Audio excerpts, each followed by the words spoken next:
Wala pang 24 oras matapos ang naganap na sunog noong Lunes, Pebrero 9 sa Poblasyon 4, Cotabato City.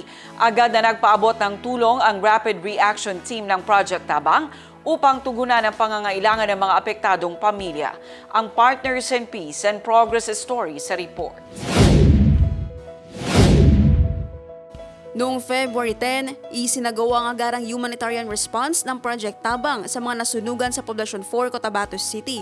Ang operasyon ay kabilang sa patuloy na implementasyon ng ayudang Alay sa Bangsamoro o ALAB program na nakatuon sa pagbibigay ng agarang suporta at malasakit sa mga komunidad na tinamaan ng sakuna.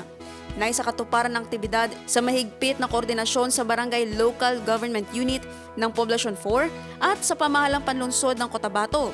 Isang patunay ng sama-samang pagkilos at matibay na ugnayan ng iba't ibang sektor para sa kapakanan ng mga apektadong pamilya.